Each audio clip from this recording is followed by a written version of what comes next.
여러분 반갑습니다. 우리가 사는 공간 속에서 만날 수 있는 멋진 도서관에 가서 우리가 사는 시간 속에서 찾을 수 있는 좋은 책을 읽고 밑줄 쳐 중계하는 여러분의 중계 서원입니다. 구독과 좋아요는 사랑입니다. 1542년 명나라가 포르투갈과의 무역을 위해 개항하면서 마카오의 역사가 시작되었습니다. 1887년 청나라와 베이징 조약이 체결되면서 마카오는 정식으로 포르투갈의 영토가 됩니다. 그 후 1975년 포르투갈 군부 정권이 카네이션 혁명으로 붕괴되면서 시작된 반환 논의는 1987년 반환 합의에 이르고 1999년 12월 20일 중국으로 반환되었습니다. 면적이 30.5 평방킬로미터로 은평구와 비슷하지만 은평구 인구가 5만 4천여 명인 것에 비하면 무려 62만 명의 인구 초밀도의 도시로 유명합니다. 마카오 정부가 인근 주하이시 헝친다오의 토지 1.09 평방킬로미터를 영구 임차하고 20억 달러를 투자해 국립 마카오 대학 신캠퍼스를 건설했습니다. 원칙적으로 중국 본토에 속하지만 출입경 절차 없이 마카오에서만 출입이 가능하도록 부지 경계에 인공수로를 조성해 인공섬으로 만들었습니다. 오늘은 누구나 알고 있었지만 가본 사람은 얼마 안 되는 마카오 대학의 도서관에 가서 누구나 알고 있었지만 읽은 사람은 얼마 안 되는 자본론을 중계해드리겠습니다. 카를 마르크스가 지은 책을 김수행이 풀었었습니다. 인류 역사상 가장 큰 영향을 미친 사상가였고 독일의 철학자이자 경제학자인 마르크스가 집필한 자본론 제1권은 1867년 함부르크에서 출판되었고 제2권과 3권은 마르크스 사망 이후 엥겔스에 의해 1885년과 1894년에 각각 출판되었습니다. 지금부터 누구나 알고 있었지만 거의 모든 이가 알지 못하는 자본론의 깊은 숲으로의 산책을 시작하겠습니다. 카를 마르크스는 1867년 7월에 자본론 제1권 자본의 생산과정 독일어 제1판을 발간했습니다. 제1권은 마르크스 자신이 독일어 제2판, 프랑스어판까지 출판했으므로 그 내용이나 문체에서 가장 완전하게 마르크스 자신의 것입니다. 그러나 자본론 제2권, 자본의 유통 과정과 제3권, 자본주의적 생산의 총 과정은 마르크스가 죽은 뒤 엥겔스가 마르크스가 남긴 원고들을 정리해서 각각 1885년과 1894년에 독일어로 발행했습니다. 따라서 제2권과 3권에 대해서는 마르크스가 남긴 원고들을 엥겔스가 모두 포함시켰는가 또는 편집하는 과정에서 엥겔스의 생각이 너무 많이 들어간 것이 아닌가 하는 의문이 제기되기도 합니다만 지금까지의 결론은 엥겔스의 편집이 매우 공정했다라는 것입니다. 흔히들 국정원, 검찰, 경찰이 이야기하듯이 자본론은 사회주의나 공산주의에 관한 책이다 라는 판단은 전혀 옳지가 않습니다. 이것은 책 전체 분량 중 사회주의에 관한 이야기가 아주 적다는 사실에서도 분명히 나타나고 있습니다. 한국어판 자본론 제1권이 1066쪽, 제2권이 638쪽, 그리고 제3권이 1102쪽으로 총 2806쪽인데 이 중 자본주의 이후의 새로운 사회에 관해 이야기한 것을 모으면 13쪽밖에 되지가 않습니다. 결국 자본론에는 자본주의가 어떻게 유지되고 발전되는가에 관한 연구가 전체의 99.5%를 차지하는 데 반해 자본주의가 무슨 이유로 새로운 사회로 넘어가는가, 새로운 사회의 특징은 무엇인가에 대한 언급은 0.5%에 지나지 않는다는 것입니다. 마르크스는 인간의 노동만이 새로운 가치 또는 부를 창조한다라고 말하고 있는데 이것이 노동 가치설의 기본입니다.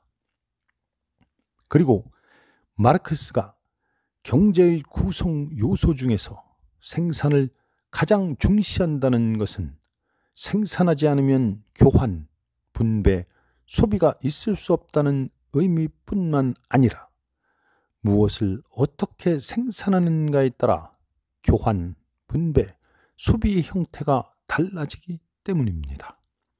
예컨대 모든 노동자가 공동으로 노동해서 쇠고기를 생산한다면 쇠고기를 시장에 가져가서 팔기보다는 그냥 노동자 각자의 노동 시간에 따라 나눌 수도 있을 것이며 쌀만 먹다가 쇠고기를 먹게 되어 나이프와 포크가 필요하게 될 것이기 때문입니다. 마르크스에 따르면 노동자가 10시간 일하면 실제로는 10만 원이 아니라 이를테면 20만 원의 새로운 가치 또는 부가가치를 창조한다고 합니다. 따라서 노동자는 하루 10시간의 노동에 의해 창조한 20만 원 중 10만 원은 자기 임금으로 받고 나머지 10만 원은 자본가에게 공짜로 바치고 있다는 것입니다. 이것을 가리켜 자본가가 노동자를 착취한다라고 말하는데 노동자의 하루 10시간 노동 중 5시간은 지급받는 노동이고 나머지 5시간은 지급받지 못하는 노동 또는 잉여노동이 되는 셈입니다. 이윤의 원천은 바로 이 잉여노동이다라는 이론이 마르크스 경제학의 토대이며 어느 누구도 아직까지 이 이론을 비판하여 새로운 과학적인 이윤 이론을 정립하지 못했습니다. 마르크스와 엥겔스는 헤겔의 관념론을 버리고 유문론으로 전환하는 과정에서 포이어바흐의 기독교의 본질로부터 많은 영향을 받았습니다. 신은 하늘나라에 스스로 살고 있는 성스러운 존재가 아니라 인간의 두뇌가 만들어낸 것이라는 주장은 헤겔이 말하는 이데아가 세상을 변화, 발전시킨다는 주장을 완전히 무너뜨리는 것이었기 때문입니다. 그러나 마르크스는 포이어바흐를 연구하는 과정에서 종교는 인민의 아편이다라고 주장하면서 포이어바흐의 이상학적 유물론을 비판하게 됩니다. 왜냐하면 인민 대중에게 현실적인 고통을 잠시나게 입게 하면서 환상적인 행복을 주는 아편 같은 종교를 비판하기 위해서는 현실적인 고통과 낭망의 원인에 대한 비판이 절대로 필요하기 때문입니다. 현실의 자본주의 사회에는 자본가 계급과 임금 노동자 계급뿐만 아니라 그 밖의 다양한 계급이 함께 살고 있습니다. 따라서 자본주의 사회는 자본가 계급과 임금 노동자 계급 사이의 정치적, 경제적, 이데올로기적 관계에 의해 지배되면서도 이 두 계급과 기타 다양한 계급 사이의 정치적, 경제적, 이데올로기적 관계에 의해서도 영향을 받는 사회라고 말해야 할 것입니다. 이런 의미에서 자본주의 사회를 자본주의적 사회 구성이라고 부릅니다. 자본주의 사회를 완전히 이해하려면 자본주의적 생산 양식의 구조와 발전 법칙뿐만 아니라 자본주의적 생산 양식과 그 밖의 생산 양식, 예를 들어 자영업자가 운영하는 광공업, 농업, 서비스업 사이의 상호 관계도 파악해야 할 것입니다. 공업 부문에서 산업 자본이 형성되기 시작한 것은 첫째로 15세기 이후에 지리적 대발견에 의해 공산품 시장이 크게 확대되어 자본주의 이전에 자본의 기능을 하던 고리 대자본과 상업자본이 산업자본으로 전환했기 때문입니다. 둘째로 식민지 약탈, 고금리의 국채 매입, 조세 부탈, 수입 금지에 의한 국내 시장 독점, 수출 장려금에 의한 해외 시장 개척 등으로 산업 자본가의 부가 크게 증가했기 때문입니다. 그런데 자유식민지에서는 대량의 토지가 공공 소유이며 따라서 이주자마다 그 일부를 점유해 집을 짓거나 농사를 지을 수 있었습니다. 이주자들은 공장의 노동자가 되기보다 스스로 자영농민으로 살아가기를 선호하기 때문에 화폐 소유자들은 임금 노동자를 구할 수 없어 자본가가 될 수가 없었습니다. 유럽 중세에는 인격적 예속관계가 지배했는데 농노는 1년 중 일정 기간을 영주를 위해 부역하거나 자기 노동 생산물의 일정 부분을 공납으로 영주에게 그리고 11조를 성직자에게 공짜로 바쳤습니다. 이러한 인격적 예속관계에서는 농노가 자기의 노동 생산물을 영주에게나 성직자에게 판매할 수가 없었습니다. 자기 가족이 소비하기 위해 필요한 물건들을 스스로 생산하는 농민 가족의 가부장적 생산에서는 가족 노동으로 여러 가지 유용한 물건들을 생산하지만 이 물건들이 상품으로 시장에 나타나지 않습니다. 가장은 가족 구성원의 성별, 연령별 차이에 따라 상이한 노동을 맡기고 분업을 실시합니다. 분업은 있지만 노동 생산물이 상품으로 시장에 등장하지는 않습니다. 자본주의 이후에 나타날 자유로운 생산자들의 연합에서는 모든 사회 구성원의 동의에 의해 생산수단 전제와 노동력 전체를 계획적으로 사용하여 사회 구성원의 필요와 욕망을 충족시킵니다. 이 사회는 노동 생산물을 직접적으로 분배하고 처분합니다. 사실상 상품 가치의 실체는 그 상품에 응고되어 있는 추상적인 인간 노동이라는 점을 세 가지 다른 각도에서 해명하는 것으로 볼 수 있습니다. 그런데 자본가 계급 전체와 노동자 계급 전체의 상호 관계를 해명하는 곳에서는 노동자 계급 전체가 동질적인 노동자로 구성되어 있다고 가정하면서 자본가와 노동자 사이의 관계를 분석하면 훨씬 더 편리할 것입니다. 이 경우 상품들은 동질적인 노동자들이 생산하는 것으로 간주됩니다.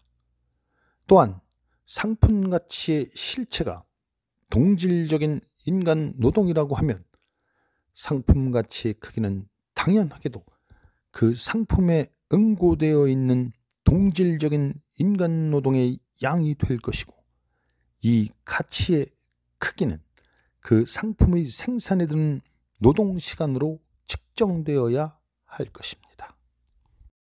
화폐는 상품의 가치를 측정하는 기능 외에 상품들을 유통시키는 기능을 합니다. 이 기능 때문에 물물교환과 화폐 경제의 근본적인 차이가 생깁니다.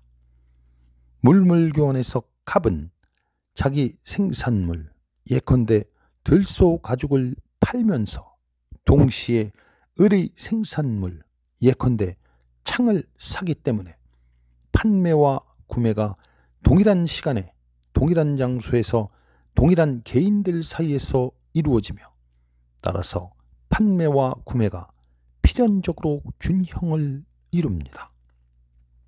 그러나 갑은 들소 가죽을 병에게 팔아 화폐를 얻고, 그 화폐로 자기가 원하는 창을 을로부터 구매하는 상품 유통에서는 판매와 구매가 시간, 공간, 거래 당사자의 측면에서 전혀 다른 행위이며, 들소 가죽을 팔아 화폐를 가진 갑이 즉시 창을 구매할 필요가 없기 때문에 판매와 구매가 균형을 이룰 가능성은 거의 없습니다. 따라서 화폐가 상품 유통을 매개하는 화폐 경제에서는 과잉 생산, 공황이 일어날 가능성이 있습니다. 예컨대 들소 가죽을 팔아 화폐를 가진 갑이 즉시 창을 사지 않고 화폐를 당분간 가지고 있다면, 을은 창을 팔 수 없어 창고에 재고가 쌓이고 나중에는 파산하게 될 것이기 때문입니다.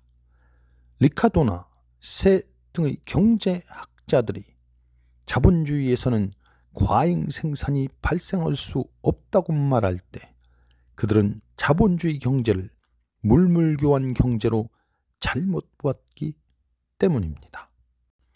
마르크스는 자본가를 자본의 인격화 또는 화신이라고 부르는데, 자본이 사람의 형태를 띠고 나타난 것이 자본가라는 것입니다. 자본을 자기의 가치를 증식시키려고 운동하는 가치라고 정의하여 자본이 어떻게 자기의 가치를 증식시키는가를 고찰하며, 이런 가치 증식 과정에서 자본주의 사회가 어떻게 변화하는가를 분석하고 있습니다. 따라서 자본가라는 인간의 존재 자체의 여부가 자본주의 사회를 규정하는 것이 아니라, 가치가 자본으로 가능하는가의 여부가 자본주의 사회를 규정하게 됩니다.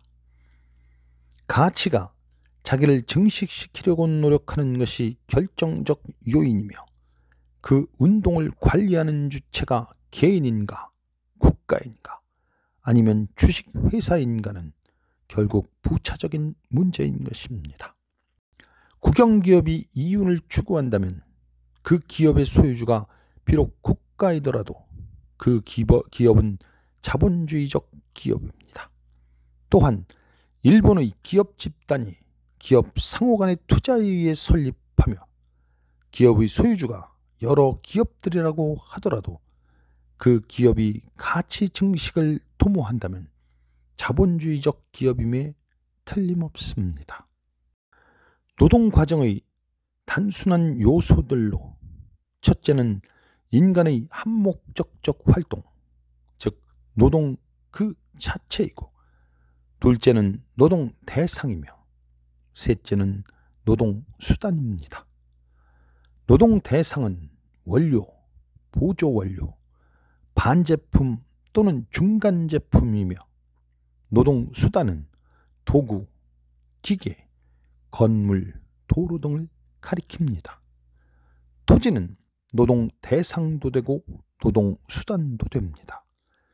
그리고 노동 대상과 노동 수단은 생산재로서 생산 수단이라고 부릅니다. 자본가가 임금 노동자인 노동력을 소비하는 자본주의적 노동 과정에서는 노동자는 자본가의 감독하에서 노동하며 생산물은 직접 생산자인 노동자가 소유하는 것이 아니라 자본가가 소유하게 됩니다. 그리고 노동자에게 하루치에 해당하는 노동력의 가치를 지급한 자본가에게는 노동력을 하루 동안 사용할 권리가 주어집니다. 이것은 마치 하루 동안 빌린 자동차를 사용할 권리가 빌린 사람에게 있는 것과 마찬가지입니다. 따라서 노동자가 자본가의 공장에 들어가는 순간부터 노동자의 노동력을 사용하는 것은 자본가의 마음에 달려 있다고 말할 수 있습니다.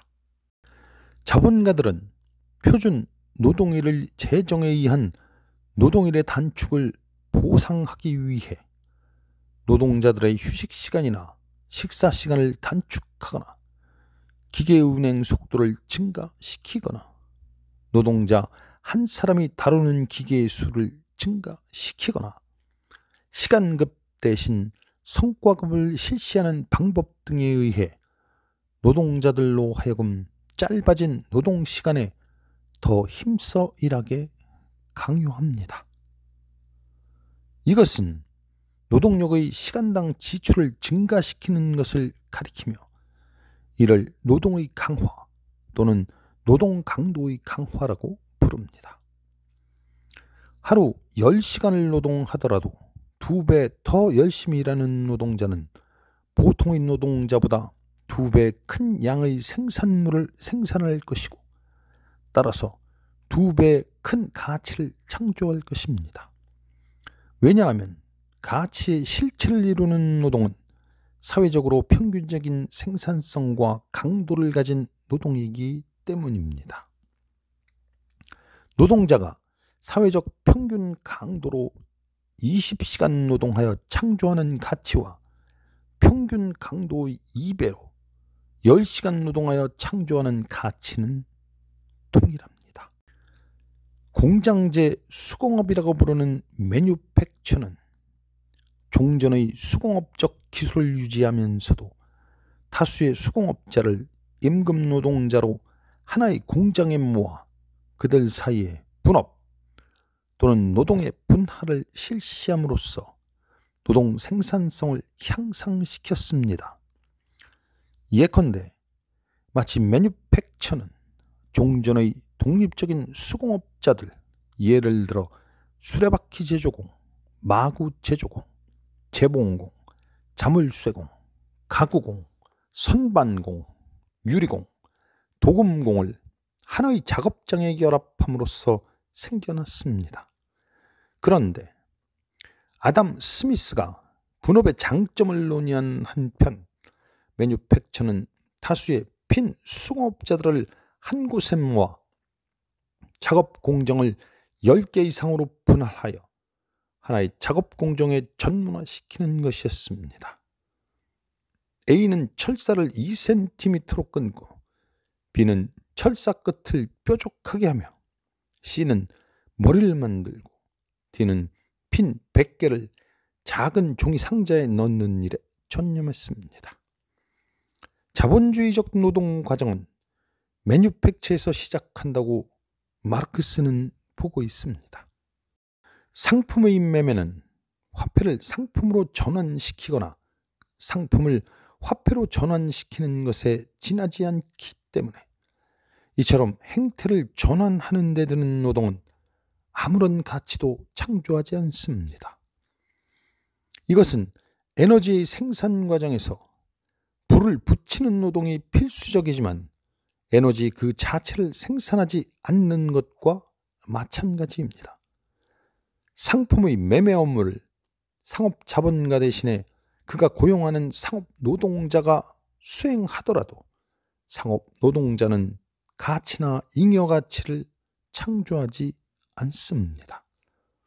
그렇지만 상업 자본가는 산업 자본가들이 스스로 수행해야 할 상품의 판매 업무를 대신 담당함으로써 다수의 산업 자본가가 허비했을 상품 판매 시간을 없애며 산업 자본가들이 고용했을 상품 판매 노동자들이나 그들이 세웠을 직판장들을 모두 불필요하게 했습니다.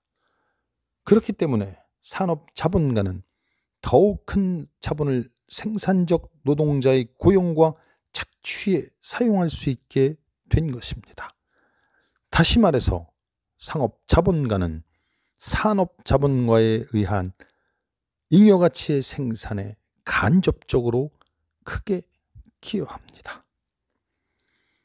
마르크스가 자본의 축적 과정에서 밝히려는 것은 자본가가 노동자를 착취해 얻은 잉여가치를 다시 자본으로 전환시켜 자본 규모를 점점 더 증가시키는 과정에서 노동자 계급에 대한 자본가 계급의 지배력이 약화되지 않고 어떻게 더욱 강화되는가를 해명하는 것입니다. 자본주의에서는 생산력과 생산 관계의 모순에 의해 생산력이 낭비되면서 주민들의 생활 수준이 갈수록 비참해집니다. 모든 주민이 부유하게 살 수 있는 생산 수단과 노동 인력이 있는데도 자본가가 이 생산 수단과 노동 인력을 이윤 추구에만 사용하기 때문에 주민들의 삶이 비참해지는 것입니다. 이 모순을 해결하기 위해서는 사회가 생산 수단을 자본가 계급으로부터 빼앗아 모든 주민들을 위하여 사용해야 합니다. 공황이 발발하면 우리는 자본주의 체제가 죽어 사라질 단계에 이르렀다는 것을 느껴야 합니다. 재벌들의 재산을 사회의 소유로 모두 전환시켜 사회가 그것을 완전히 사용함으로써 모든 사람들을 궁핍과 무지와 질병과 스트레스로부터 해방시켜 생활 수준을 향상시켜야 할 것입니다. 우리는 이미 새로운 사회의 서로 실업자, 빈부격차, 사교육비, 대학 등록금, 병원비를 없애야 하며 모든 사람에게 요람에서 무덤까지 기본 생활을 할 수 있는 소득을 사회가 보장해야 한다는 것을 알게 되었습니다. 그리고 사회가 부자들이 지배하는 사회가 되어서는 안 되고 모든 사람이 자유롭고 평등하게 자기의 의견을 발표하는 가운데 모든 주요한 결정이 이루어지는 사회가 되어야 하는 것도 알게 되었습니다.